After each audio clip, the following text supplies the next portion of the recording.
What's going on, everybody? Welcome back to the local meta report here in St. Louis, Missouri. I, of course, am Brad, aka the mayor of Lorcana and co-host of the Rules of Villainy podcast. This is a video series, however, where each and every week I bring you the latest and greatest in Disney Lorcana winning decks here in our weekly locals. This week I have 4 decks for you. 2 of them a little bit similar, a little bit different. We'll get into the nitty-gritty of those in just a second. Before I get into any of the decks, though, I want to remind you that the Black Cauldron Cup is coming up in October, the weekend of the 9th through the 12th. It is going to be a 5K. It is going to be a 1K. It is going to have side events, and it is all happening at Impact Gaming Center in Fairview Heights, Illinois. We are so excited to bring that to you with them, to stream it for you here on this channel and make it the biggest event that St. Louis, the biggest Disney Lorcana event that St. Louis has ever seen to date. So with your help, we can do that. We hope that you register because registration is open as of today, Monday, August 10th. So check that out. You can get into the Play Hub now. That opened up a little bit early, but you will not be fully registered until you register on the Impact Gaming Center website. So definitely check those out in the links below. We are going to be so happy to host you there. If you can't make it, please tune in to this channel or the Impact Gaming Center stream on Twitch, and we're going to bring you some great Disney Lorcana that day. And some of them might include these decks that we're going to talk about now. All right, let's get into it. Our very first deck of the week comes to you, as always, from the Collector Store's Tuesday Night League. It is an Amethyst Amber deck being piloted by Justin, who is now three-peated here in the Attack of the Vine meta. This time, he dropped the Ruby, added the Amethyst, and created a pretty powerful deck that's been popping off here quite a bit. We have a couple of our team members been playing it. We'll talk about one of them later, spoiler alert, and another one that was successful with this on the ICL this past week. Against bots, I believe, Amethyst Steel bots, but a little bit of differences here and there. The primary one that I know right off the bat is the inclusion of Raging Storm. When Chip was testing this on Monday, he didn't have Raging Storm in there. Neither did Nick, who another guy who just crushed me in my matchups with him, where they're like, yeah, we don't need it. We just spam the board and we have enough control with the exertion from Isis and Sven to rush out, and Gaston, the support from Island Wee and Augustin to make anything in Gaston range with the World's Greatest Criminal Mind on a body. Speaking of, we're including one of those to be sung as well. We got damage moval with the Cheshire Cat and Louisa Madrigal, which is just repeatable all the time. Once per turn in the cat's case. As we all know, Louisa, as long as you have damage to move and ink to do it, you can do that over and over again.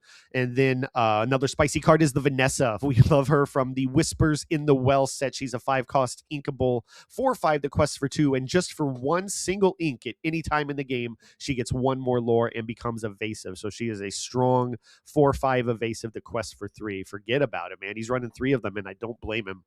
And then the inclusion of the Black Cauldron enables Gaston cards like Gaston to, when he is banished, because he's rather weak. He's a 3/4 that comes out on 5, but he does have some significance in removing something with 5 strength or more. You can just repeat it with the Cauldron. Of course, you got to put him in the Cauldron one turn, take him out of the Cauldron the next, but it is an easy way to continue removing things as long as you have the supports or they have the strength on the other side of the board. But really, really good deck. Congratulations to Justin. We know he's a great player, former NA qualifier. One other card I wanted to talk about, I almost forgot, was the new card from Attack of the Vine, One and Only. It's a 3-cost action that says choose a character, banish all other characters with the same name as that character. So if we're looking at aggro decks and we have a lot of the same name characters out there, the examples that are coming to my mind are like Pluto or Willows, because I see, or Pocahontas even. I see a lot of these, or Mikos. Our friend Kristen and teammate Kristen plays a lot of Mikos. It does enable a lot of mass removal, but not a whole lot of like magic brooms or something like in the past that could get a complete board wipe, right? But it does just say banish a chosen character, and there are very problematic characters out there like Eleanor and Demona and whatever else that could just target that character. And if they have more than one, great. But most of the time, I believe, unless I'm forgetting something or not thinking of something, that is probably just a spot removal to make up for, what he lost with Ruby. So But yeah, really, really fun deck. Congratulations to Justin on the 3-0, not only at the collector store, but also at Endless Comics and Games, which is now firing off weekly on Wednesday. So I wanted to give them a shout out here. We're not going to do a double slide for Justin here, though he does deserve it for 2 nights of being 3-0. But I want to give a shout out to Endless as well for getting more Disney Lorcana out there in our community on Wednesday nights. So yeah, let's move on to the next one. All right, moving on to our second deck of the week from Manicore Game Shop out in O'Fallon, Missouri. We have ROV's own Captain Inkswell doing it once again with Code Red 2.0. This is a Ruby Amethyst deck. It is his bread and butter, and he is also a three-peater here in the Attack of the Vine meta. The only difference that he made from last week's deck is adding 2 of course, Ursula, Whisper of Vanessa, I should say appropriately. We just talked about this card with Justin's deck of 5 cost inkable 4/5 the quest for 2, and with the low cost of a single boost gives her +1 lore and evasive. If you have not been following along the past 2 weeks, this is a supers deck. Lots of evasives here as well, especially after the Peter Pan and Tinkerbell Fast Friends 6 cost 5/4 quest for 2 hits the board, whether you play it for 6 or shift it for 4 on a Peter Pan or Tinkerbell card, which it doesn't look like he's running either of those in this deck, which is fascinating.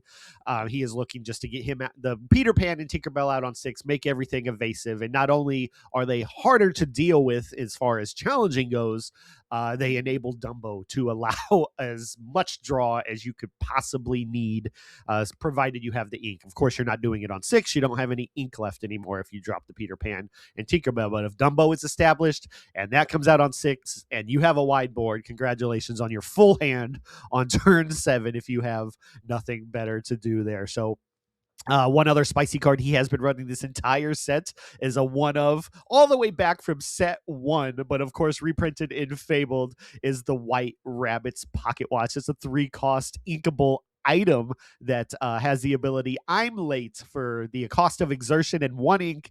Chosen a character gains rush this turn, so you can bring out any one of your big hitters, especially Mr. Incredible, who has not been shifted, and have the strength of a wide board and draw a card, of course, from banishing something as a super character, or not even when it banished, when they challenge another character, draw a card. So there are a lot of supers in this deck as well that enables. Good talking about that ability there. We do have the Violet Par that moves damage. We have the Mrs. Incredible.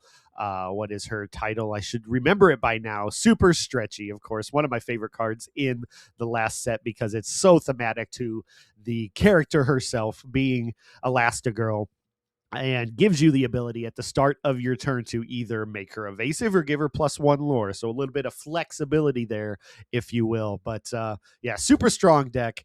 And I would go to no other man or person even to regarding Ruby Amethyst advice. Steven finds a way to get it done every single week and even gives our other teammates trouble.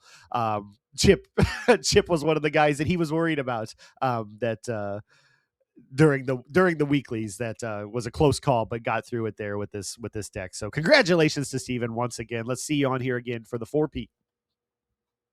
All right, moving back closer to the city at Bodex Games, we have Villain Andy from the Rules of Villainy podcast going 3-0 with Amber Amethyst version 13.0. We have 13 iterations of this deck since the start of the set. Is that right? I don't know. Maybe it's over the course of mini sets. Who knows? Andy's always playing with cards. He breathes this game.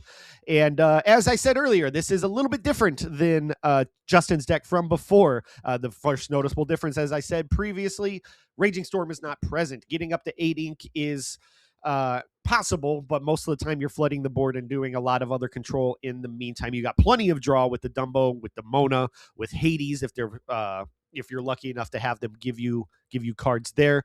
And the one big addition here that we didn't see in Justin's deck is Ohana Means Family. That is a 3 cost inkable action that allows you to heal up a character and draw a card for every damage healed that way. We have a lot of big bodies on the board. I think the biggest being Mrs. Incredible and Augustin that can hold up to 6, I guess, or up to 5 before they're banished, and Demona as well. That would be as high as a draw 5 if they can get that much damage on them before the Ohana hits them. But other than that, same kind of play lines. We do have the inclusion of Mowgli as well to snipe out any kind of action from the opponent's deck that, of course, they get to choose, or non-character card. So an action or item, if that is brought down at the right time, you can snipe something good and take away their game plan for against you. So everything else looks virtually identical. Some number changes here and there. Of course, Vanessa in her third straight deck here for the week. Just a card that is making a huge comeback here in this rise of Amethyst in Attack of the Vine. But other than that, yeah, everything else looks virtually identical. I do believe Andy said he might have had one more World's Greatest Criminal Mind in there. That is yet to be determined, but not really doesn't really matter too much. He found success here with this deck. I know his matchups were another Amethyst Amber aggro version from our teammate Kristen.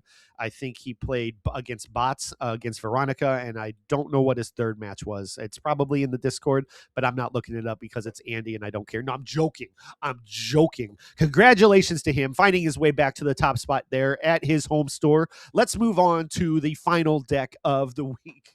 All right, rounding out the week with our final deck coming to you by way of the Collector Store's Friday Night League, we have Megan, ROV Zone, doing it with Boosties. Boosties has become a prominent deck here in the meta, definitely A tier. Some might say S. It is very, very fun to play if you are unfamiliar with Boosties, which with how could you be, but will educate you. It is a deck that revolves solely around the boost mechanic and control. And the boost mechanic meaning every time you boost a card or put something under a card, another card, I should say, Webby's Diary allows you to draw one card for the cost of one ink. And so we have options in the one cost Hercules, the two cost Scrooge, which is just an absolute unit in this deck. If you can protect him, like say with the Ares, to ready him up at the end or anytime you boost something, he just grows every single time you boost him from a 3/3 all the way up to until he's gone. And if he holds a ton of damage on him and you can hit him with an Ohana Means family, you have all the cards in the world and you are likely going to take down that game, because as they build their board, you are carrying 4 Raging Storms in that deck that can just wipe it and rebuild quicker than they can, especially with the Sully combo that is just so aggravating. We're looking at the 5-cost Uninkable Sully, the new boss. He is a 4/4 bodyguard, and when you play this character, you can return a character card from your discard to your hand, which is fantastic. But and fantastic in itself being a one-time deal, right? But they decided, you know what? We're going to give Sully a shift target as well, or a shift card with Sully and Boo, the Scare Buddies. It is a 6-cost 6/5 quest 2 with a combo shift. You can either put this on a Boo, you can put this on a Sully, you can put it on both. And what happens is when this character is banished, if any of the cards that were under him are character cards, which would be the case, you may play those characters from your discard for free. And that is absolutely insane, because guess who's under there most of the time, especially in this deck, always under there, is the Sully new boss. So as soon as you play that card again, you can just pull back the shift again. Why not? Grab that again, grab something else, whatever card you need. You need a dragon out of the discard, grab that. If you have 9 ink, you can just drop that next turn and banish whatever single characters on the other side of the board that you want to. It is absolutely insane, but so much fun to play. I do like the addition of the new Maui as well. He's not actually Maui, forgive me for my post or pre-rotation lingo, but we have the 6-cost Copper on the Scent. He's an 8/5 Russian Reckless, and of course we remember in memoriam to Maui, hero of all, who was a 6/5 with Reckless and Rush, but just a little bit cost more, but a lot more strength, and deals with a lot of characters here in the post-rotation world where there's a lot of high willpower, high strength characters. So Copper's great. And then the one spicy card I want to talk about as well, I guess I should say 2. Of course, we have Scrooge's Counting House, which if you clear the board and play that out, it's like playing Duck Manor all over again. Every time you boost this card, it gains +1 willpower and +1 lore. And if they don't have characters on board to hit it, you're just gaining more and more lore at the start of every turn. And guess what? If you want to make it even harder to deal with, Megan is running a single item that is a 1-cost bunch of balloons, of course, from the movie Up, and it has 2 abilities. anomalies float away. When you play this item, choose a location of yours. While the item is in play, that location gains evasive. So now you have to have the evasive tag just to deal with Scrooge's house, or Scrooge's counting house, I should say. But as long as that item exists, and that is just a real pain. Like most of the time, if I had a copper in hand, sure, I can just take care of the house next turn. Well, copper's not evasive, so a lot of a really cool tech there that Megan included. I'm really excited to see that kind of card getting play. So, yeah, she found a 3-0. I don't have the matchups. I don't know the number of players, but she's a great player, and this is a great deck. So, no surprise here seeing her at the top of the list. Congratulations to Megan. Let's jump to the outro. That's going to do it. That's going to wrap up week 3 of the local meta report here in St. Louis. Congratulations once again to everybody on their 3-0s. And thank you for submitting your decks and allowing me to celebrate you and the stores that are hosting Disney Lorcana for us week after week and allowing this community to thrive. And St. Louis is just a great spot. That is why I am so excited to have the Black Cauldron Cup here in just a few months. Again, as I said in the beginning, registration starts today. So definitely check the link in the description. Get yourself signed up so we can continue to grow this community here in St. Louis. And so thrilled to be a part of that. I'm not going to spend a whole lot of time on it now since I did in the intro, but would love to have you on board either playing, hanging out, or on the stream that we'll be casting from. So here on the channel or the Impact Gaming Center Twitch. So definitely check that out. If you like this kind of content, please like, subscribe, hit the bell for notifications for any kind of Rules of Villainy content. Of course, we have this report. We have the deck test Tuesdays. You can see us on the ICL, which we'll have a link for in the description. And of course, we have the podcast proper every Friday. So definitely stick around, check that out. We're having a good time here and we'd love for you to be a part of it. That's it for me this week. If you want to follow me or the podcast, we're Rules of Villainy on all of the socials. You can find me at the Mayor or at Mayor of Lorcana on Twitter, and we're having a lot of fun. So definitely check that out. We will see you next week. Happy questing.